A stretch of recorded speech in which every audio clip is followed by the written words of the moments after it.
Hey there, Schooner football fans. Parker Thune, Jesse Crittenden here with you on Quick Slants here on the OU Insider YouTube channel. Quick, digestible content over the span of 5, 10, sometimes 15 minutes, but trying to give you guys the regular pulse of all things OU athletics and especially OU football.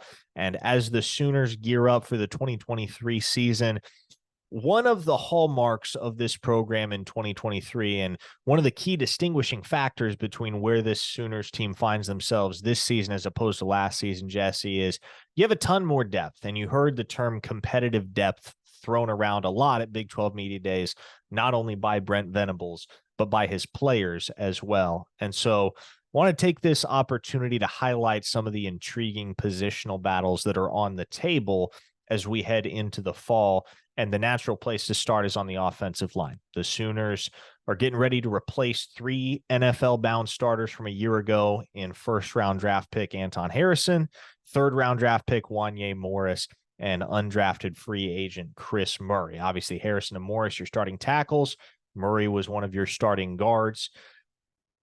Where does Oklahoma turn in your estimation, and who are some of the players that are going to be in contention to fill those 3 spots? Hey, your mic's off. I'm sorry about that. I think the offensive line is an interesting group to look at because I think there's some guys that are easily ready to step in. I mean, look at guys like Tyler Guyton, or Walter Rouse or Caleb Schaefer. Are those guys ready to step in? Look at Aaron Parks.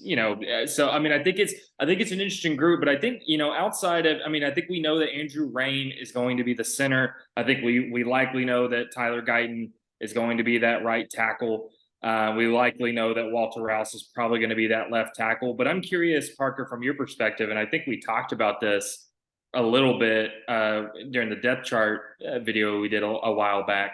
I'm most curious about right and left guard, and specifically left guard. I Sure. think I think going into the spring and going into the offseason, I thought McCade Mattower, flawed player up and down last year, but I figured he would have that locked down. But I'm starting to feel like Savion Byrd might have a real grasp on that position. What do you see from those 2 guard spots? Man, I agree that Mattier is going to be pushed, perhaps not only by Savion Byrd, but by a guy like Jake Taylor as well. There's a lot of talent right now in that Oklahoma offensive line room as a whole.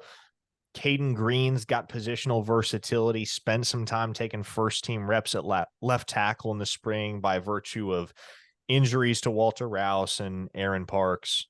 Tyler Guyton and Rouse are probably your 2 starting tackles to open the year. Jacob Sexton, as we talked about in our depth chart preview, definitely a guy that's going to make a case for himself whenever he's fully healthy once again. But man, those guard spots are intriguing.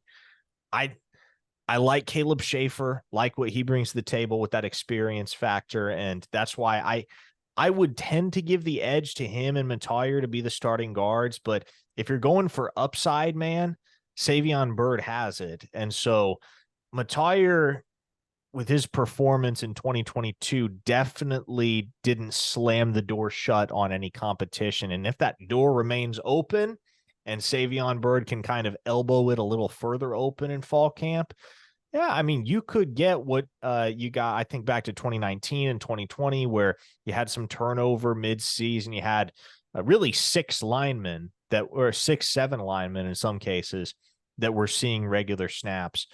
I don't think it's out of the question that some of those second teamers could push for action. And if there is, like, there's a very, very small margin of error for guys like Mattier and Caleb Schaefer in particular. And they give an inch, somebody like Savion Byrd or Jake Taylor, they could take a mile. So, yeah, I think I'm in 100% agreement. The tackle situation is not a huge concern to me as far as the water settling there. Again, Rouse and Guyton to start the year in my estimation, but guard, there's definitely something to be decided, and those will be battles as camp progresses.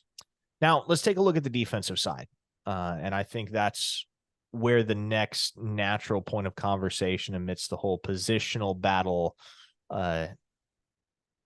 discourse would originate. And let's start up front. Seems like you got 6-7 candidates for snaps at defensive end. Ethan Downs is a preseason All Big 12 first team selection. PJ Adebawore is a 5-star recruit.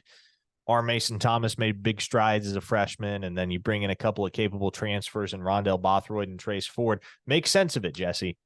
That's genuinely, I think, out of all the position groups going into fall, that's the one I'm most curious about. And I think it goes back to, I think the coaching staff is going to have to debate themselves on the merits of, do you go with the younger player that maybe has a little bit less experience, or do you go with the older veteran that maybe has less upside, but maybe you have a better understanding of their floor or consistency? So, and you and I have talked about the defensive end spot a lot. I think, we've both talked about that.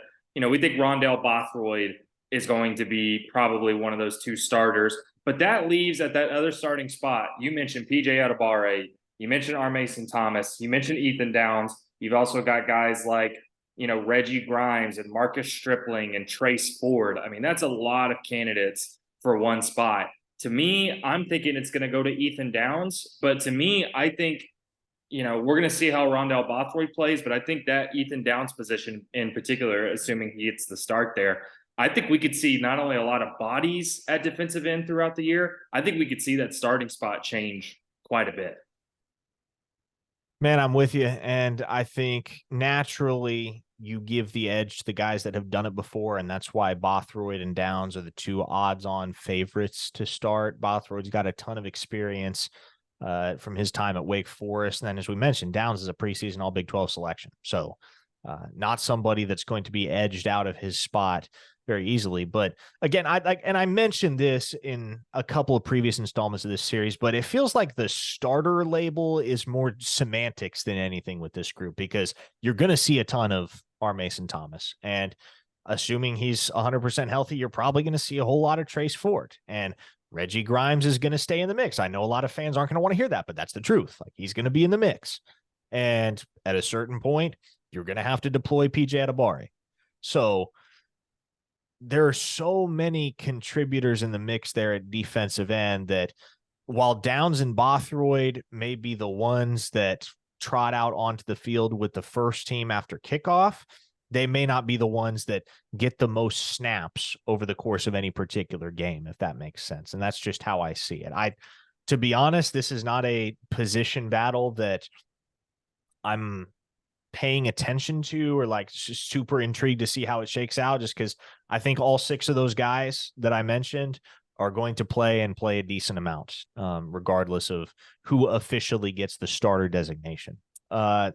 In the secondary, linebacker seems pretty cut and dried right now. Deshaun McCullough, Danny Stutzman, Jaron Kanek, with a second team consisting of Connor Neer, Kobe McKenzie, Kip Lewis, and then a whole bunch of talented freshmen ready to push for playing time. But in the secondary, man, obviously opposite Woody Washington, you have an intriguing battle brewing for that other cornerback spot. And I question how long it's going to be before Peyton Bowen forces his way into this lineup as well.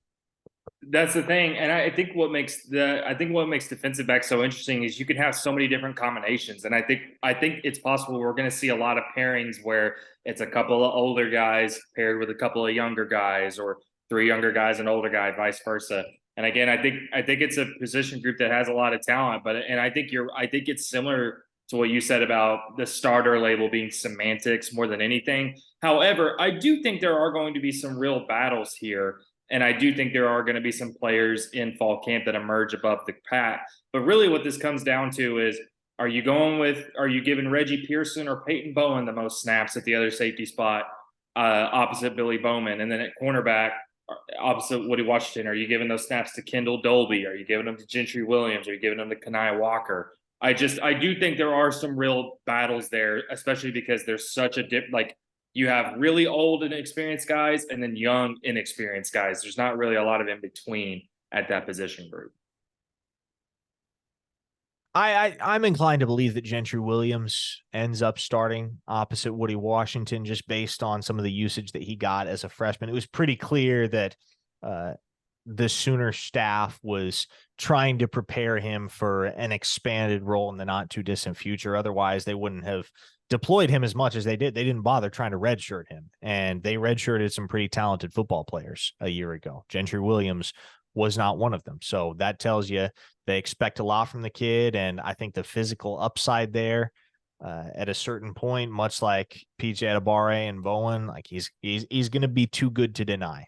And so this is a guy that's played cornerback for years and years, played some safety as well, but has the agility, has the mental capacity, has all the tools that you look for in a guy that can be successful playing the cornerback position. It also helps that he's got 4.3 speed too. So yeah, I think Gentry gets the nod opposite Woody Washington, at least to start the year at cornerback. And man, in that safety group, we talked about Billy Bowman and Reggie Pearson being on the first team, but you will see a lot of Peyton Bowen. And man, I don't want to set the bar too high too soon, but some of the things that we've continued to hear about Bowen throughout spring and summer would lead you to believe that this is a guy that's going to be an All-American one day. So eager to see how quickly he can put it together for Oklahoma. Fall camp is underway. And if you want to jump on board and get all of the insider intel on OU football recruiting, there is no better place to go than ouinsider.com, where you can jump on board now for just $8 and change a month.